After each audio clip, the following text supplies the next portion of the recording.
So a few weeks ago, I got an email from a subscriber. I'm going to call him Ray. And I want to be upfront that Ray isn't his real name. He gave me permission to share his story, but asked that I keep his identity private. And I think that's worth respecting because what he wrote took real courage to put into words. Ray is 66. He retired earlier than he planned. A health situation a couple of years back made the decision for him. His savings are modest. His pension is smaller than he expected. And Social Security for Ray isn't a supplement to retirement income. It is retirement income. He wrote a long email, careful, thoughtful, the kind of email a man writes when he's been sitting with something for a while and finally decides to put it down on paper. He said he wasn't sure he could make it. He said he was doing the math every morning and the numbers weren't landing cleanly. And at the end, he asked if I had any thoughts. I read his email twice. Then I sat down and wrote him back. And what I wrote in that reply, the whole thing, is what I want to share with you today. Because here's what I told Ray in the first paragraph of my response. You are not alone in this, and I mean that in the most literal sense. 4 out of every 10 Americans collecting Social Security are living on it as their primary or only source of income. 4 out of 10. That's not a small number of people in unusual circumstances. That's nearly half of everyone drawing a Social Security check right now. So if you're in that situation, if Social Security is carrying most or all of your retirement, the first thing I need you to take from today is this.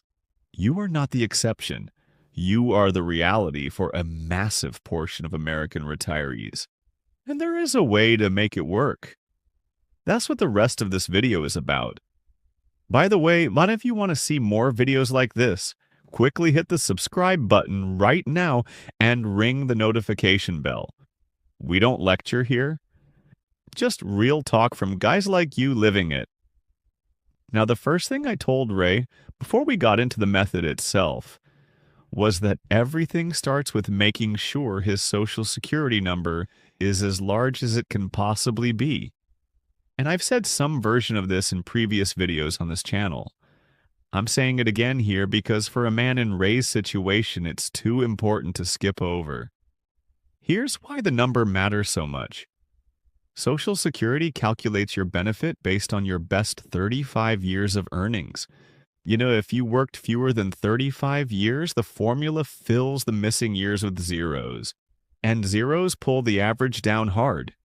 So if you have any opportunity to work, even part-time, and you're short of 35 years, those additional years of earnings can meaningfully raise your monthly benefit. The second thing that moves the number is when you claim. And this is the decision that costs men the most money over a retirement lifetime. Every year you delay claiming past 62 up to age 70 grows your benefit. From 62 to 67, your benefit grows at roughly 6% per year. From 67 to 70, it grows at 8% per year. The difference between claiming at 62 and waiting until 70 is as much as 77% more per month. On a benefit of $1,800 at 62, that's the difference between $1,800 a month and over $3,100 a month for the rest of your life.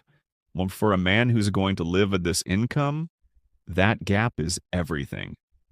Now, Ray's health situation made waiting until 70 complicated. We talked about that specifically. But the principle holds, delay as long as your health and your savings allow. Every year of delay is significant.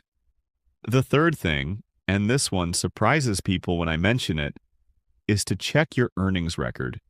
Go to SSA, pull up your My Social Security account.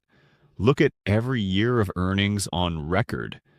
Because the SSA is not infallible. Errors happen, especially on earnings from the 1980s and 1990s, when a lot of record keeping was still being digitized. A keying error on a single year? Someone entering $38,000 when you actually earned $83,000 affects your benefit calculation for the rest of your life. Take an hour. Check it against your own records. If something looks wrong, report it. It's your money, and it's worth protecting. Now, one with a social security number as solid as it can be, here's the method I shared with Ray. I told him to take out a piece of paper, draw a line across the top, draw 3 lines down the center. You now have 4 columns. Column 1, column 2, column 3, column 4. Each one does a different job, and together they give you a complete picture of where your money is going and exactly where you can change it. At the top of the first column, write 2 words: quick wins. These are the expenses in your life that are leaving your account every month without adding anything meaningful to it. The subscriptions you forgot you had. The gym membership that's been billing you since January and you've been 3 times. The cable package you kept out of inertia while everything you actually watch is on streaming. The lottery tickets, and I know that sounds harsh, but at $30 or $40 a week, that's $1,500 to $2,000 a year quietly leaving the account. These are the easy ones. Easy to find, easy to cut, and easy to feel good about cutting because, honestly, you won't miss most of them. Go through your bank statement the last 3 months and flag everything that recurs. Ask yourself one question about each one. If this charge stopped tomorrow, would my life feel meaningfully different? For most of the things you find, the honest answer is no. And here's something worth knowing about subscriptions specifically. Companies design the cancellation process to be difficult. The button is buried. The process is intentionally confusing. If you're struggling to find how to cancel something, go to Google and search "how to cancel," followed by the company name. That search usually surfaces step-by-step instructions faster than anything else. Cancel everything that doesn't earn its place. Then write the monthly total you've saved at the bottom of column 1. That number, whatever it is the momentum you're going to carry into the next column.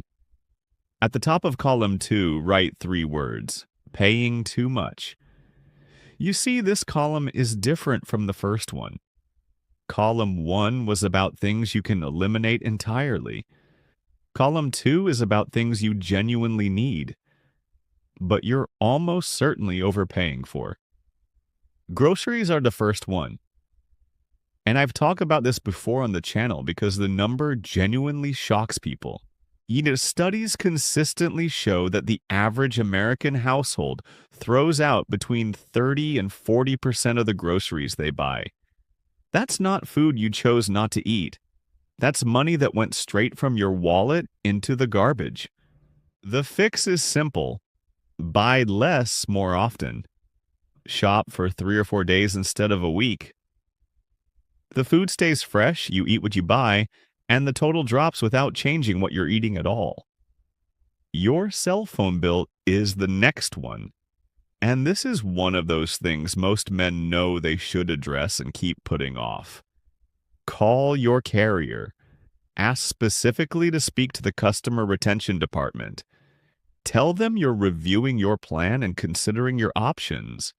That specific conversation, results in a better plan more often than most men expect. Carriers routinely have newer plans with more data and better features at lower prices than what long-term customers are paying on legacy agreements. They don't proactively move you because there's no incentive for them to do so. You have to ask. Insurance is the next one. Home, auto, any policy you hold? When did you last shop it? 2 years ago? 5? Never? Call 3 carriers, get 3 quotes. An afternoon of phone calls on your insurance alone often saves hundreds of dollars a year, with absolutely no change to your coverage.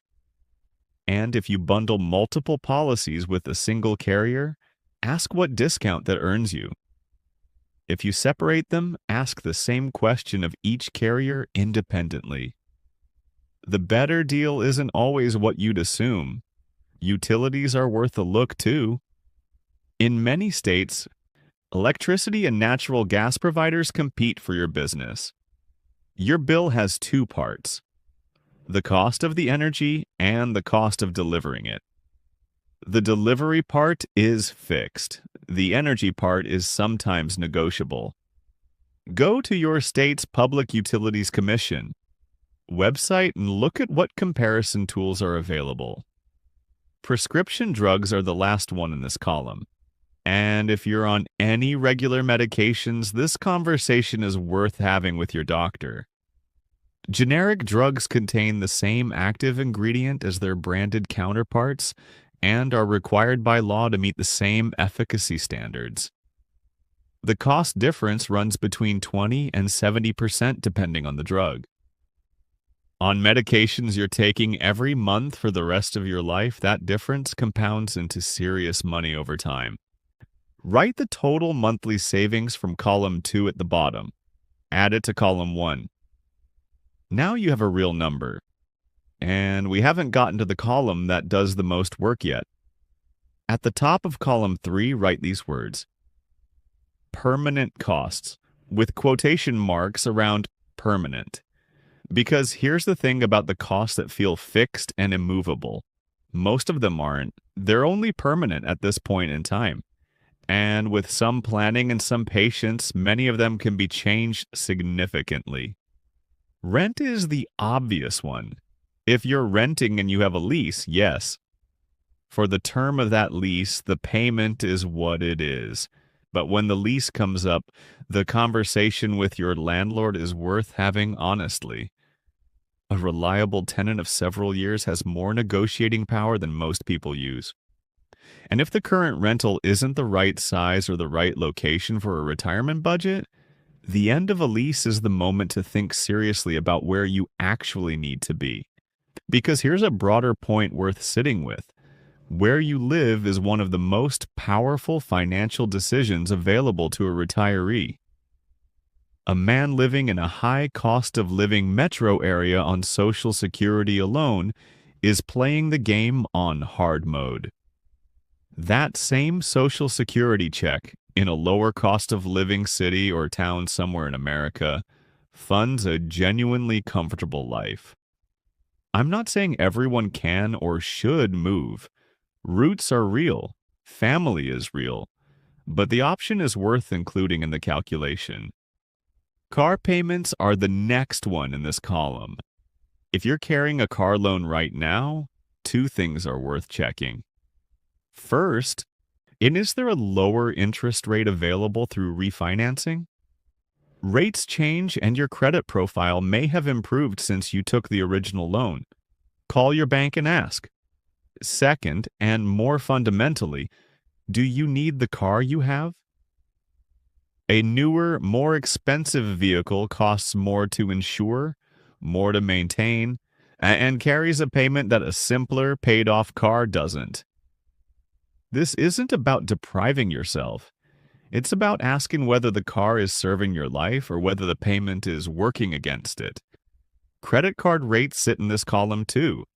And if you're carrying a balance at 19 or 22%, that interest is one of the most expensive things in your budget. More expensive than almost any other line item when you look at it clearly. Call the card company. Ask for the retention department. Tell them you've been looking at balance transfer options, and you wanted to check whether there's any flexibility on your rate before you made a move. That conversation results in a rate reduction more often than it doesn't. And if it doesn't, a balance transfer to a 0% introductory offer is worth evaluating carefully. Just read the terms completely before you transfer. Some of these cards charge retroactive interest at the full rate if the balance isn't paid off by the end of the introductory period. Property taxes are in this column for homeowners, and the senior exemption programs I've talked about on this channel before belong here too. Most counties have programs that freeze or reduce property tax assessments for residents over 65. They don't advertise them, and you have to call the county assessor's office and ask specifically. If you qualify and you're not enrolled, that's money leaving every year that the county is not going to come back and offer to return. Write the long-term impact of column 3 at the bottom. It takes longer to realize. It requires more work. But of the 3 columns, this one almost always moves the needle the most. And that brings us to column 4. And column 4 is the only one that doesn't have a dollar amount. At the top of column 4, write 2 words: follow through. Because here's what I told Ray in my email, and here's what I'm telling you now. The first 3 columns are an exercise. And like most exercises, they feel good when you're doing them. You see the numbers, you see the potential, you feel the momentum of possibility, and then you close the notebook. And a week later, nothing has changed. Column 4 exists to prevent that. Here's how it works.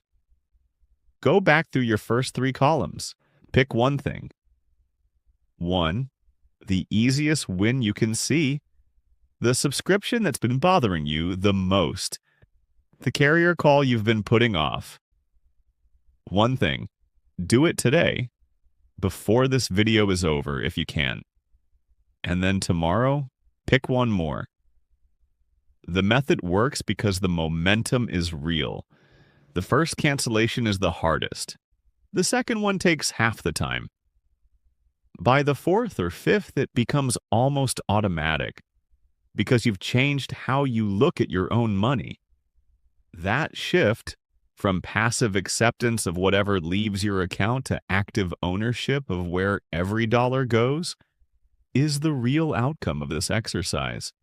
The dollars you recover are the proof. Yet the shift in how you think about money is the thing that keeps working long after the exercise is done. I ended my email to Ray the same way I want to end this video. The situation he's in is one that millions of American men are in. And the ones who navigate it well aren't the ones who got lucky or found some secret advantage. They're the ones who looked at their numbers clearly. Who did the work that most people feel motivated to do and then don't do? Who picked the first thing and started? Ray wrote back 3 days later. He said he'd already canceled 4 subscriptions, called his cell carrier, and had an appointment scheduled with his county assessor's office about the senior property tax exemption. He said it felt like being back in control. That's what the 4 columns do. And it's available to anyone willing to sit down with a piece of paper and a pen and actually use them. If today was useful, share this with someone who needs to see it. Because a lot of men are living this reality and carrying it quietly, and sometimes the right information at the right moment is the thing that changes how a man feels about his own situation. And if you're not already part of this community, come join us, because what we do here is exactly this. Real situations. Real numbers. Real talk from guys who are actually living it. Hit the subscribe button and ring the notification bell. See you in the next one.